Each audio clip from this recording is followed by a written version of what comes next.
It's the other people show. They gotta do the mic test, don't you know? It's the other people show. They'll tell you things you wish you didn't know. It's the other people show. When you listen to it, you'll think you've done some blow.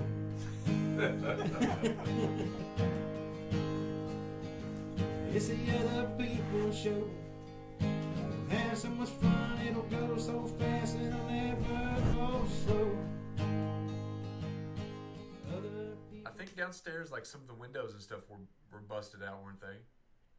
I can't remember about the window. It was actually in fairly good shape. I mean, it obviously been ransacked. You know, people have gone in there looking for stuff to take, but it was not really that damaged. No, I mean, and it wasn't like it wasn't out in the middle of nowhere. There were other houses. Yeah, it was on the end of the street. Yeah, it was at the very end of the street, but there was a house probably several hundred yards. Yeah. That maybe like a football, maybe like a football field away. Yeah, that people were living in. That's weird. I think Kim did go, but she said in the car. Oh, okay. Because I think Jason Mays went in first. Yeah, I went with him with the camera. With the camera. And then I think maybe Kim and Terry sat in the car, and I came in. But I wouldn't wanted to sit in the car by myself because this is like was this night? Yeah, like 2 a.m. or so. I had the night vision. Camera going. Yeah. So yeah, it was very. I mean, that was probably 10 years ago, I would say.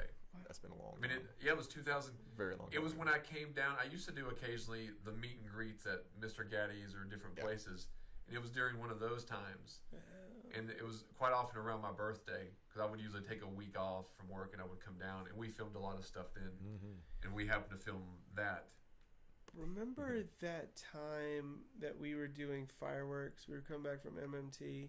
We were doing fireworks and we stopped off in this was like this little road with like a little, it wasn't a gate, but it was like a little line across it so you couldn't go back in the road. Yeah. And we started set off fireworks. It's like 1:30. It was after the show, yeah. It was right after the show. Yeah, and we started doing that. We were all like 3 cars of us were there. And then all of a sudden those lights started coming up over the hill. Yeah. I can still see those lights and we just went booking. Like it came out of nowhere. It was the weirdest thing in the world. Because they had pretty big fireworks. Like the Scorpion had like some kind of a box firework thing. Yeah. Maytag had some in Vogue. Yeah. Because we had went to Pigeon Forge and they had all bought fireworks. I didn't buy any. Ones. Like I didn't buy any because I was like, why would I spend my money? They're buying. Yeah, exactly. If they've bought like collectively $300 worth of fireworks, it's like I'll get the sparklers. Or I'll get the matches. Because I think they because that's when the Scorpion didn't go with us, but Maytag and Vogue went, and we went to Splash Country that day.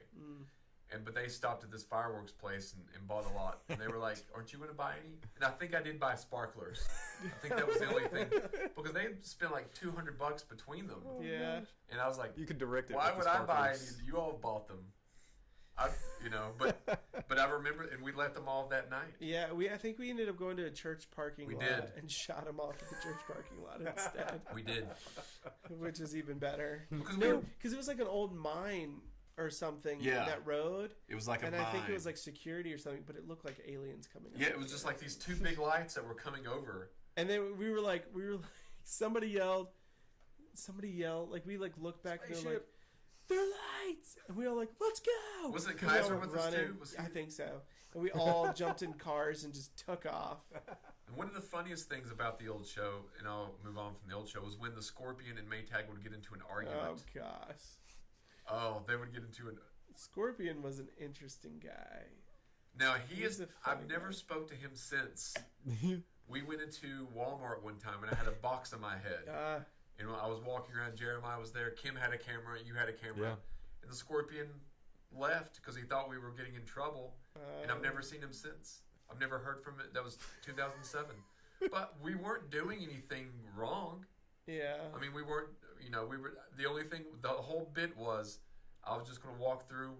I had the box, I had the head cut out, like the eyes, and then I had arms cut out. And it was a Coca-Cola box that came to the theater, and it came down like past my waist. And I was just walking around that way. Even if they like ask you to leave, it's like, that's all that would happen. It's like, okay. Yeah. And it's But not like no one they're said gonna, anything really. It's not like they're gonna call the cops on you or something. That's not really the first attempt. I'm sure they have their security people, and one of those guys would have been like, "Hey." Well, the only way Knock it that off. As long as he doesn't do anything, we Knock just it off. the only way that You know, even that came would've been about it. is about a week before we had got these big banners. We were at the Coburn movie theater, and we got Hardy's banner because Hardy was across the street, and Vogue was down there, and I said, "Why don't you put on a box, and then take the banner back over there?" So he got in. He had that black Honda, so he went over to the parking lot, and I'm standing watching this from afar. So I see him get out of his car, put the box on his head in the parking lot, get these big banners, walk it into Hardy's, hand it to them. They take it, and he walks back out. And I see this like from across the way, because you remember that little ramp at Coburn, and you could clearly see Hardy's right across from there. And that's how that bit got started. And we, many years later, we did that.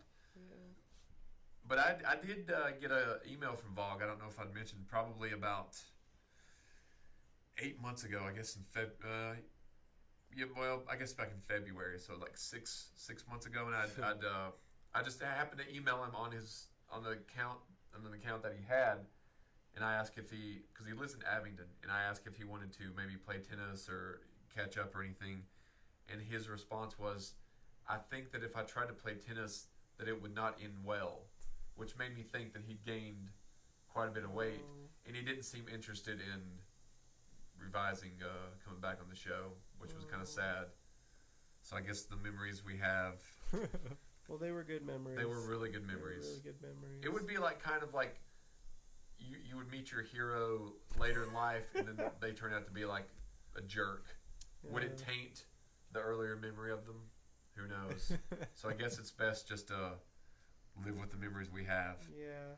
But he was always good as like a third or fourth mic. Mm-hmm.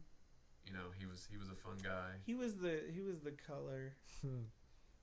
You know, it's like a good show. You got your straight people, and then you got your characters that are all around them. Mm-hmm. And Kaiser and Vogue were like two of the craziest ones. And they couldn't have been more different. Yeah. They were just on total. Kaiser was always in the toilet. Yep. And Vogue was always just a little bit smarter than you. Yeah. He's a little bit, just a little bit better than you. Yeah. And Kaiser was always just a little bit nastier than you. Because all his stuff was usually. He was a little below you. And Vogue was always a little above you.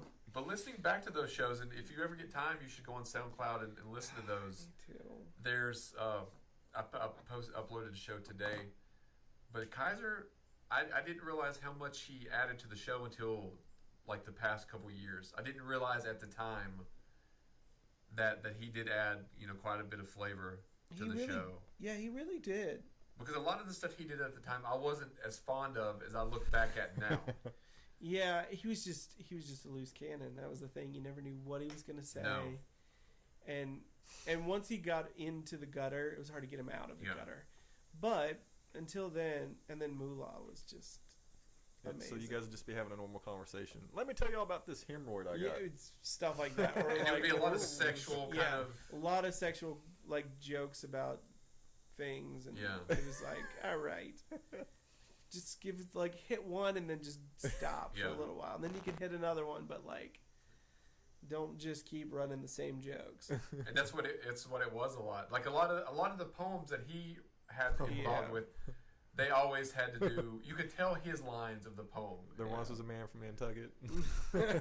So, because the poems always had a certain flow to them because we had the same music, which they were good. You know, I wasn't going to put the poems down, but I think everyone got hit with a poem. Yeah. I got hit with one from Paul Walker. Yours was from Solomon Blackjack Jackson. Boggs was from Justin Timberlake. The Scorpions was from Stevie Nicks. And I don't remember. Did Maytag get one? Was it? I think like Britney or something. I think Maytag got one, but I don't know if Kaiser got one. I don't recall. Maytag got one from Agnes. Oh, okay. That old lady that used to sit at the Coburn Theater. Yeah. And I'm not sure about Kaiser if he. I never was really sure at the time if Kaiser was a part of the show or just came to the show. You know what I mean? Yeah. Like he was always on the fringe, it seemed. Yeah. And then the Scorpion kind of evolved into a character on the show because he Yeah. was Ryan from Nora when he first started calling into the show. Then he started coming to the show and he was answering phones, which was even better because up until that point, I think Maytag or Vogue or someone answered the phones.